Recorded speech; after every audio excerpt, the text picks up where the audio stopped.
हमने समेटा है साहित्य के हिस्सों को, मेरे आपके मन के कहते किस्सों को। नमस्कार, मैं हूँ मीनू कपूर और आज मैं लेकर आई हूँ पद्मश्री मालती जोशी जी की लिखी एक प्रसिद्ध कहानी विरासत। मेरे लिए यह रिश्ता रेवती बुआ लाई थी। अम्मा को उन्होंने जता दिया था, भाभी लड़के की क्लर्की पर मत जाओ, वह तो बस यूं ही शौकिया कर रहा है। भगवान का दिया घर में बहुत है। बाप दादाओं की बनाई हवेली देखोगी तो देखती रह जाओगी, और पुरानी सही, घर में गाड़ी भी है। यह आखिरी तीर एकदम निशाने पर लगा था। परिवार में अब तक इतनी लड़कियों की शादी हुई, पर गाड़ी किसी के यहाँ नहीं थी। अम्मा ने एकदम हाँ कर दी। भैया ने कहा भी, अम्मा ये पुराने रईसी झांसे हैं, इनमें कोई दम नहीं होता, बस दूध के ढोल होते हैं सब। अरे लेकिन हवेली तो सामने नज़र आ रही है ना, कितनी पुरानी है पता है? उससे क्या फ़र्क पड़ता है, जब बन पड़ेगा मरम्मत करा लेंगे। इतनी लंबी चौड़ी जगह तो आजकल सपने में भी नज़र नहीं आती। लोग दो दो कमरों में ज़िंदगी गुजार देते हैं। ये तो अपनी कम्मों के भाग हैं जो इतना अच्छा घरवर मिल रहा है। मना करेंगे तो हम ही पछताएंगे। उन्हें रिश्तों की क्या कमी? पुराने जागीरदार हैं, कहते हैं कि मरा हाथी भी 1.25 लाख का होता है। और यह शादी हो ही गई। शादी के बाद पहली बार घर में पाँव दिया तो लगा किसी हॉरर फिल्म के सेट पर आ गई हूँ, या कि चंद्रकांता संतति का कोई जादुई महल सजीव होकर सामने आ गया। बड़े बड़े दालान, हॉल, चौक, ये बड़े अभिमान से घूम घूम कर मुझे सब दिखा रहे थे, और मेरा मन बैठा जा रहा था। गृहस्थी की नई नवेली कल्पनाएं उस भूल भुलैया में खो सी गई थीं। उस आघात से उबरने में मुझे थोड़ा समय लगा। फिर मैंने अपने आप को ज़बरदस्ती ठेल ठाल कर इस नई चुनौती के लिए तैयार किया। उस वीराने को घर की शक्ल देना वाकई एक चुनौती थी। मेरा यह प्रयास अब तक जारी है। मैं जी तोड़ कोशिश करती हूँ, पर यह मकान अपनी ऐतिहासिक छवि से बाहर आना ही नहीं चाहता। मालिक मकान यानी कि श्रीमान जी भी उसके पारंपरिक स्वरूप को अक्षुण्ण बनाए रखना चाहते हैं। इसीलिए मेरी सारी कोशिशें नाकाम हो जाती हैं। मुझे लगता है इस घर में मैं केवल क्यूरेटर की हैसियत से रह सकती हूँ, गृहिणी के रूप में नहीं। इस खंडहर नुमा हवेली में 4 कमरे भी इस हालत में नहीं हैं जिनमें रहा जा सके, या यूँ कहिए कि 4 कमरे ही ऐसे हैं जिनमें किसी तरह रहा जा सकता है। शेष जगह तो धीरे धीरे मिट्टी के ढेर में तब्दील हो रही है। आंगन में बैठो तो एहसास होता है मानो 16वीं सदी में आ गए। सारे भूभाग में मानवेतर जीवों का आवागमन निर्बाध रूप से चलता रहता है, जिससे जान सांसत में बनी रहती है। खैर, मुझे तो थोड़ी जगह में भी गुजारा करने की आदत है, पर उस भारी भरकम सामान को कहाँ रखूं जो यहाँ वहाँ फैला हुआ है। उसे बेच दिया जाए तो उन पैसों से 3 कमरे आसानी से खड़े किए जा सकते हैं। इस घर में बेचने का नाम लेना भी गुनाह है। बुज़ुर्गों की ये निशानियाँ हमें इसी तरह कलेजे से लगाकर रखनी होंगी। और उस सामान का वर्णन करने की मेरी क्षमता मेरी इस छोटी सी लेखनी में नहीं है। भीतर वाले हॉल में जो बड़ा सा छप्पर पलंग है, वह मेरी सास की ददिया सास के पीहर से आया हुआ है। उस पलंग के आकार प्रकार को देखकर यह विश्वास हो जाता है कि वे सचमुच किसी बड़े खानदान की थीं। मेरे मन में तो उन लोगों के प्रति भी श्रद्धा उपजती है जो इस पलंग को ढोकर यहाँ तक लाए होंगे। वे ज़रूर महाबली भीम के वंशज रहे होंगे। उस हॉल में बस वह पलंग ही पलंग नज़र आता है। दिन में मैं सारी खाटें उसके नीचे सरका देती हूँ। पिंकी की गुड़िया की शादी होती है तो पलंग के पायों की तोरण वगैरह से सजाकर मंडप भी बन जाता है। कुतुब मीनार के बारे में एक लतीफ़ा है। 3 मूर्ख उसे देखने गए। एक ने कहा, यह एक कुआं है जिसे उल्टा कर दिया गया। दूसरे ने कहा, पहले ज़मीन पर इस मीनार की रचना करके बाद में इसे खड़ा कर दिया गया होगा। मैं उन मूर्खों की जमात में शामिल नहीं होना चाहती, पर कई बार लगता है कि पहले खुली जगह में ये पलंग बिछाकर बाद में दीवारें खड़ी की गई होंगी, नहीं तो वो भीतर आया कैसे। चूहों की कृपा से गद्दों का तो नामो निशान बाकी नहीं रहा, पर एक पुरानी मसहरी अभी तक बची हुई है। इस समय उसमें इतने बड़े छेद हो रहे हैं कि मच्छर तो क्या, चूहे भी भीतर आ जाएंगे। पर अगर उसमें जाली नहीं भी होती तो वह एक तंबू का काम दे सकती थी। उसका पुराना रंग तो अब पहचान में नहीं आता, पर उस पर बने हुए फूल अब भी मनमोह लेते हैं। रसोई से लगा जो आंगन है उसमें एक बड़ी सी मेज रखी है। उन दिनों तो टेबल पर खाने का रिवाज नहीं था, फिर यह मेज क्यों बनवाई गई, यह शोध का विषय हो सकता है। मेरे बच्चों का मानना है कि गोलमेज कॉन्फ्रेंस के बाद गांधी जी ने यह मेज परदादा जी को इनाम के तौर पर दे दी होगी। खैर, अतीत इसका जैसा भी रहा हो, वर्तमान बड़ा यशस्वी और उपयोगी है। गर्मियों में मेरे तीनों बच्चे इस पर आराम से सो जाते हैं। पूरे मोहल्ले की औरतें बड़ी, पापड़, चिप्स आदि सुखाने में इसका उपयोग करती हैं। इन लोगों का ऐसा क्यों लगा रहता है कि मुझे अपनी चीज़ें सुखाने के लिए जगह ही नहीं मिलती।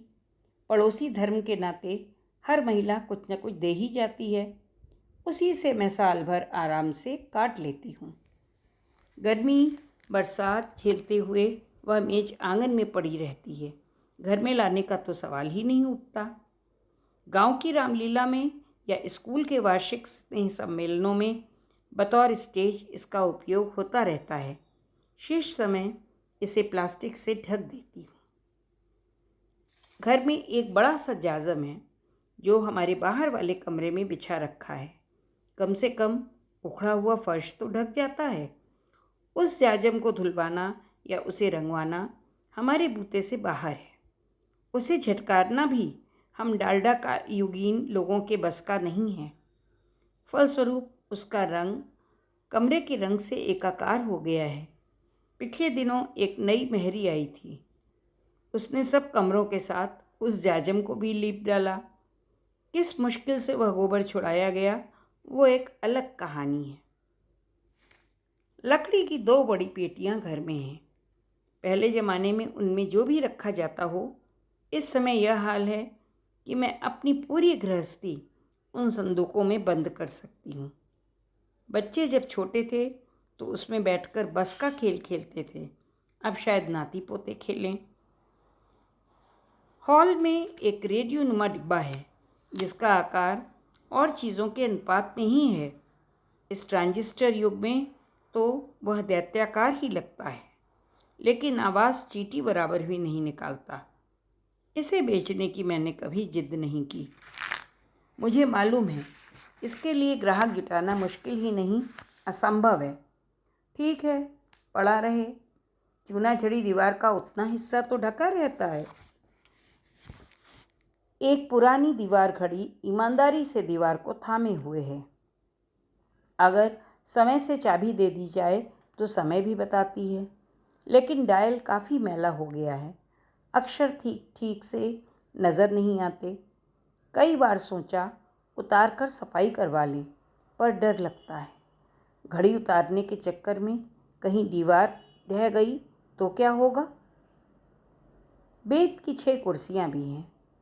बड़ी सुंदर बुनावट है, पर बुनाई खुल गई है, किसी वृक्ष की लटों की तरह उलझ गई है।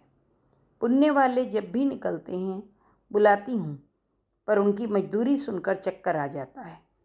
लगता है इससे तो अच्छा 4 नई कुर्सियाँ ले लें, पर ये राजी नहीं होते। कहते हैं घर में इतनी सुंदर कुर्सियाँ हैं तो। खादी भंडार से 4 गद्दे लाकर मैं उन जटाओं को ढकने का प्रयास करती रहती हूँ। घर में एक साइकिल भी है। पतिदेव के मैट्रिक पास होने की खुशी में ससुर जी ने दिलवाई थी और अब बेटा भी मैट्रिक कर चुका है। इस बीच फ्रेम को छोड़कर साइकिल का हर पार्ट बदला जा चुका है, पर अपने ऐतिहासिक महत्व के कारण यह घर में बनी हुई है। एक बड़ी सिल भी थी। सास थी तब तक वह सिल बनी रही। बाद में मैंने उसे नहाने की चौकी का स्थान दे दिया। एक बार में 5 किलो कोयले का भोग मांगने वाली अंगीठियाँ हैं। उन्हें तो मैंने मचान पर ही डाल दिया है। शादी ब्याह में लोग मांग कर ले जाते हैं। चीनी के बड़े बड़े बर्तमान मेरे लिए समस्या बने हुए हैं। हिम्मत करके 35 रुपयों के 5 किलो आम लाती हूँ। उनमें 40 रुपये किलो के भाव से तेल डालती हूँ, मसाला अलग।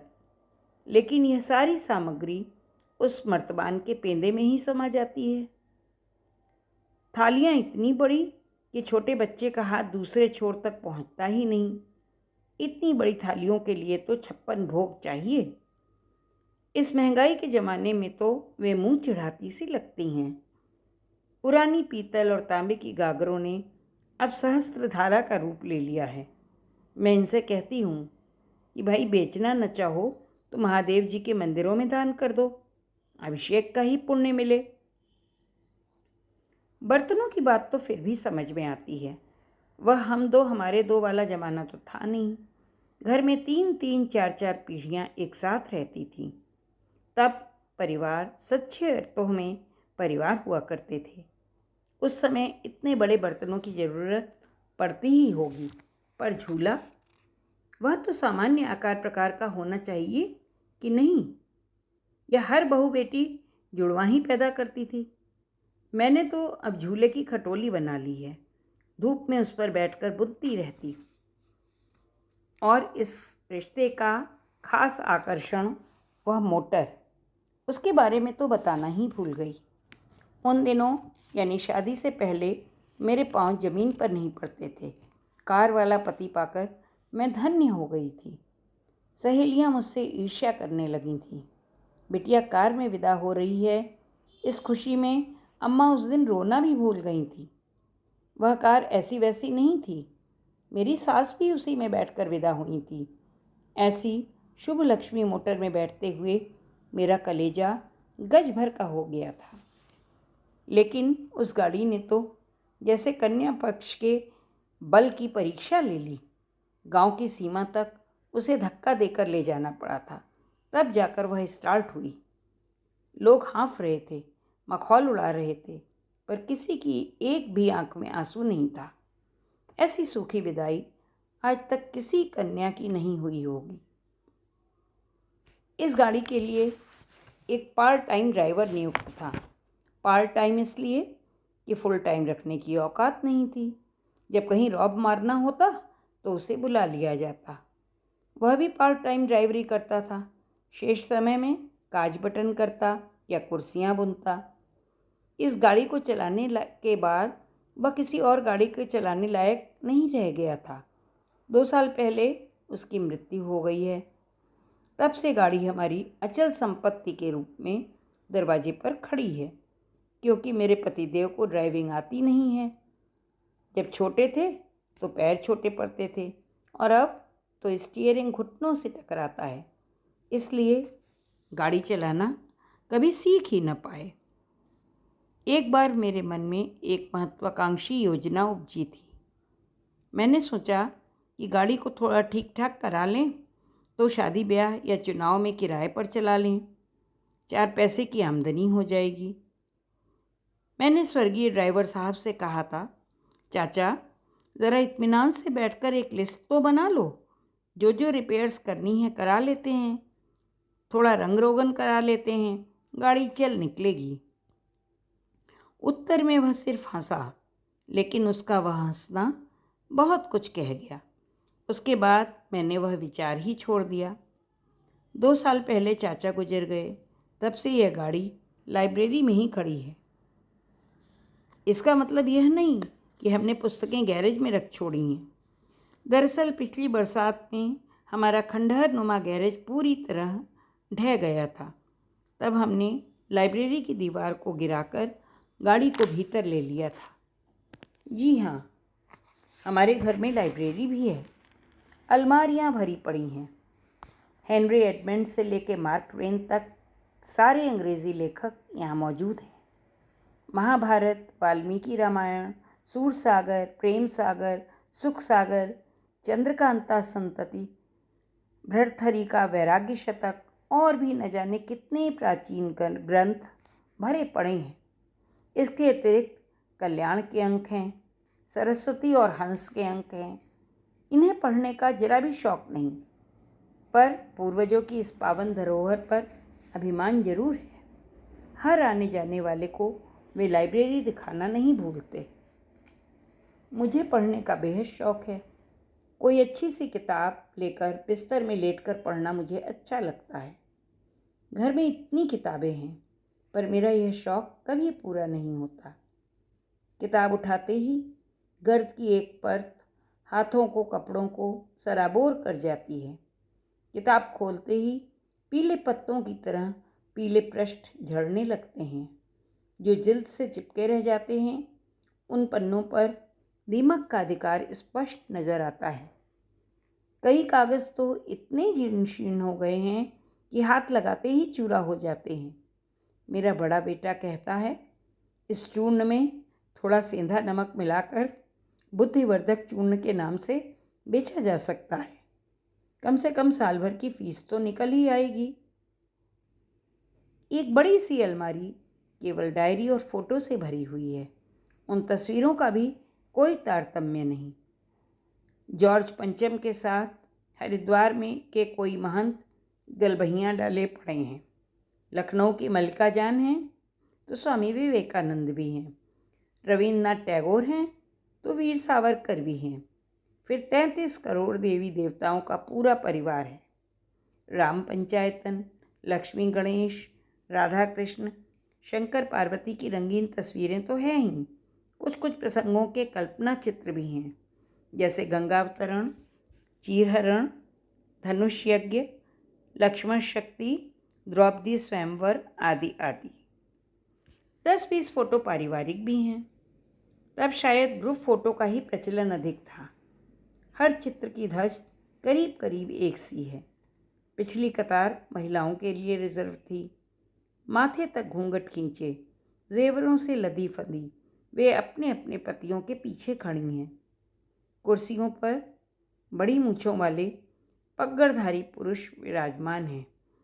सामने की कतार में जमीन पर बालक वृंद हैं। उन गोल गोल टोपियों में सभी बच्चे एक से नज़र आते हैं।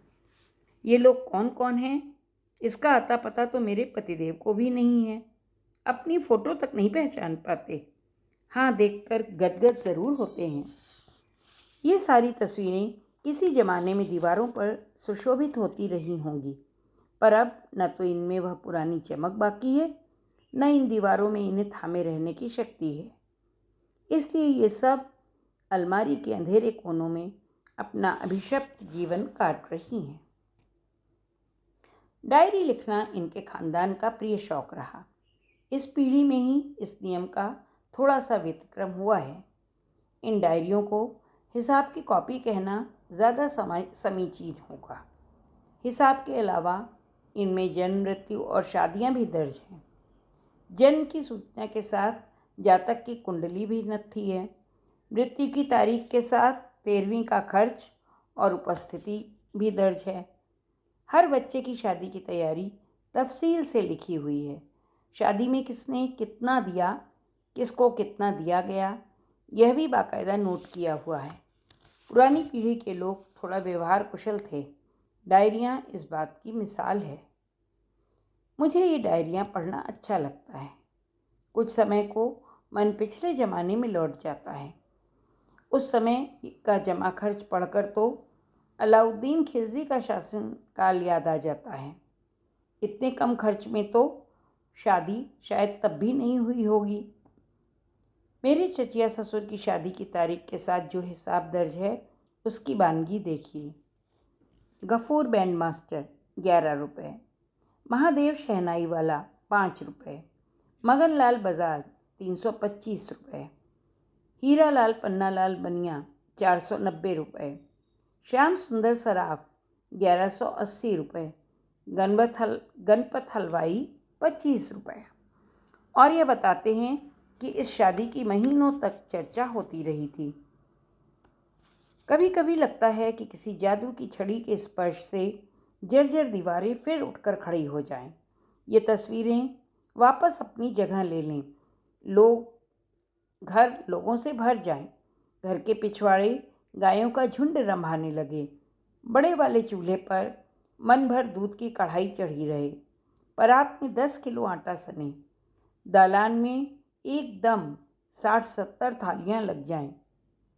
एक बार, बस एक बार मैं उस विराट विश्व में सांस लेना चाहती हूँ। पुराना सब कुछ न लौट सके तो न सही, वे बाजार भाव ही कुछ देर के लिए लौट आएं तो मैं अपनी पिंकी के हाथ पीले कर लूँ। ये कहानी बस यहीं तक। अभी आप मुझसे यानी मीनू कपूर से सुन रहे थे मालती जोशी जी की लिखी कहानी विरासत। फिर मिलते हैं किसी अन्य कहानी के साथ। तब तक चैनल को लाइक और सब्सक्राइब अवश्य कर लें। धन्यवाद।